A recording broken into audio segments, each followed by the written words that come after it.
Talisay City Police wala sa may matumod nga suspect sa ginapasuni pagbuno kag paghimulos sa isa ka iloy sa barangay San Fernando. Mga abyan sang biktima diskumpyado sa panaysayon sang babaye. Yaring balita nga atong gintutukan.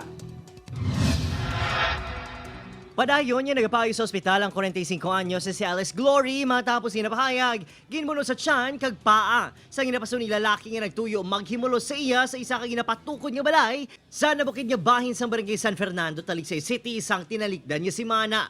Sunod sa kapulisan, wala pa sila sa may makita ang witness sa natabo. Wala man sang CCTV sa palibot nga makatumod sa identity sang ginapasuni lalaki nga mabukod ang lawas kag nakasakay sa motor. Para sa abyan ni Alice Glory kasi Neneng, hindi nila mataw-taon ang natabo. Si Neneng ang nanawag sang bulig agud matipan ang dugoon nga biktima. Tingalahan ko lang to sir, sa tuod lang, mala ang ang mga dugo bala. Ti either sang gabi pa natabo. Kay kun aga gin man sabi nga natabo to. Siyempre daw basa guro taneng dugo. Mga mala na eh. Depensa sa mga residente, wala sila sa may ginatagong impormasyon sa kapulisan. Bangod sila mismo, ang luyag man mapaathagan dalasang kakulba. Liwat nga makigsapo ng Talisay Police sa biktima kag banas sini. Pag-ako sa kapulisan, mahina yung pagkuha sa dugang impormasyon, bangon mabudlay ang pagkuha sa clearance agud makasulod sa ospital, kung sa diin nagapaayo ang babaye.